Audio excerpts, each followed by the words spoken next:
आज के वीडियो में मैं भारत के एक ऐसे आइलैंड के बारे में बताने जा रहा हूँ जहाँ जाने से भारत सरकार ने भी रोक लगा रखी है। आखिर क्या है इस आइलैंड पे? चलिए आज की वीडियो शुरू करते हैं। Welcome to फैक्टेज।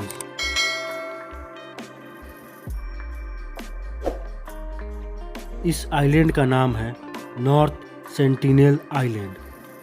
नवंबर 2018 को जॉन एलन चाउ, जो कि 26 साल के अमेरिकन मिशनरी हैं, वे फैसला करते हैं कि वे इनलीगली इंडिया के नॉर्थ सेंटिनेल आइलैंड पर जाएंगे। जॉन एक क्रिश्चियन है और वे इस आइलैंड पर रहने वाले लोगों को क्रिश्चियनिटी का पाठ पढ़ाना चाहते थे।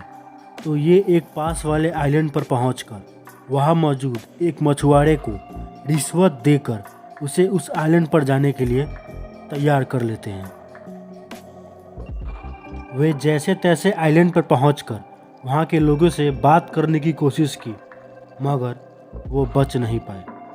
मगर क्यों, क्या है इस आइलैंड पर, ये जानने के लिए हमें थोड़ा समय में पीछे जाना होगा। इंडिया के ईस्ट में करीब 1400 किलोमीटर दूर अंडमान आइलैंड मौजूद है।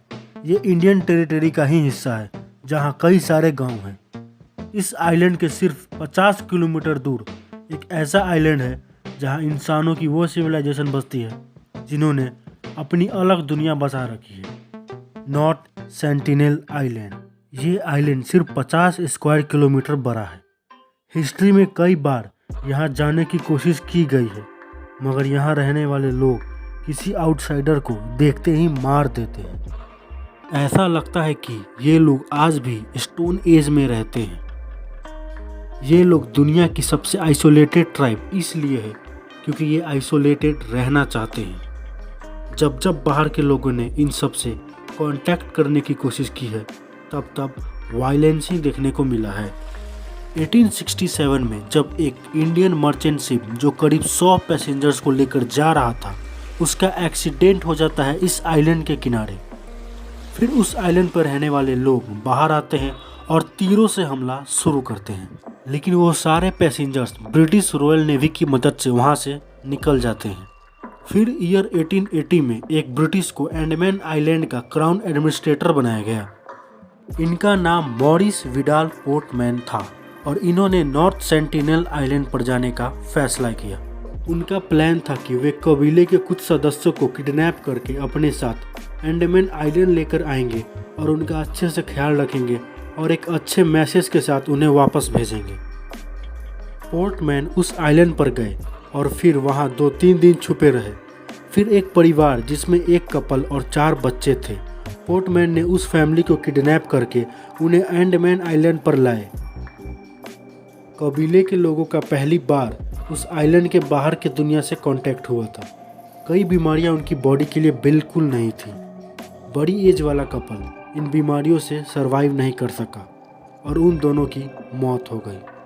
पोर्टमैन को बड़ा अफसोस हुआ। उन्होंने 4 बच्चों को गिफ्ट के साथ आइलैंड पर वापस भेज दिया। फिर 1947 में जब इंडिया आज़ाद हुआ तो बंटवारे में अंडमान आइलैंड तक का सारा हिस्सा इंडिया के हिस्से में आ गया। इंडियन गवर्नमेंट ने फैसला किया कि इस आइलैंड से कांटेक्ट किया जाए।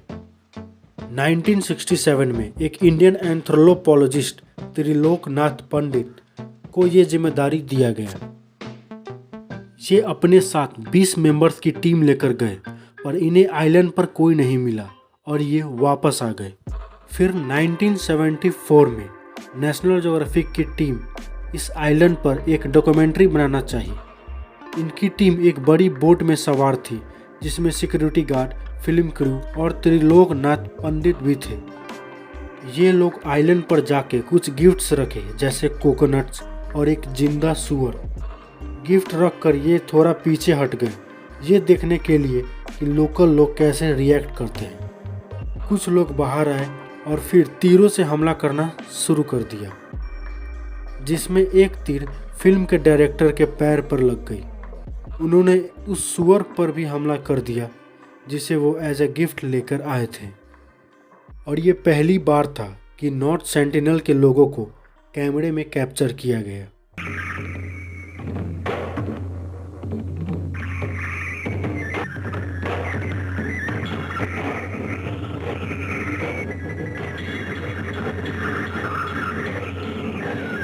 1981 में जब एक मर्चेंट शिप बांग्लादेश से ऑस्ट्रेलिया जा रही थी, मगर तूफान के कारण शिप उस आइलैंड पर जा पहुंची।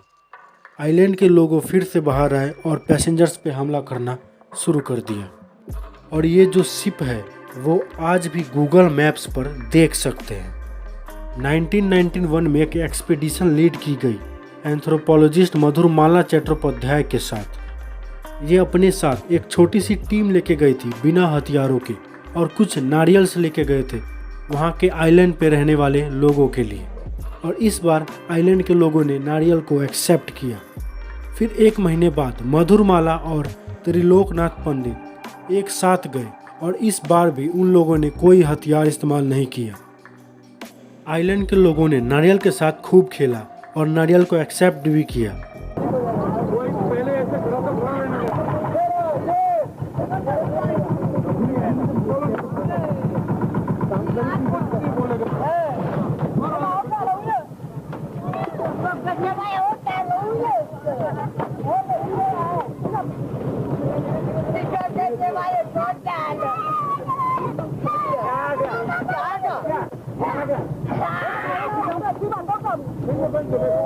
वे बहुत खुश थे, लेकिन ये आखिरी बार था जब वे इतना फ्रेंडली बिहेव कर रहे थे, क्योंकि 1991 के बाद जितने भी एक्सपीडिशंस हुई उनमें फिर से वायलेंस देखने को मिला।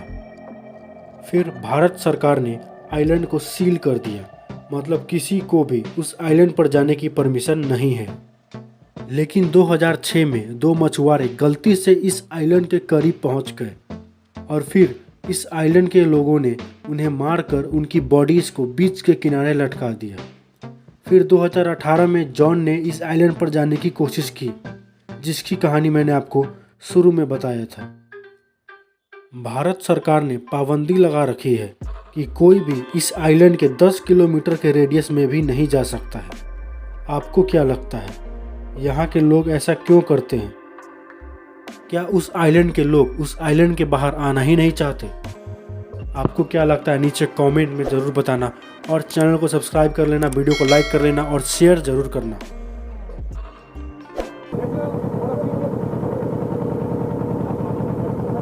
The Senegalese had a very mixed reaction towards us.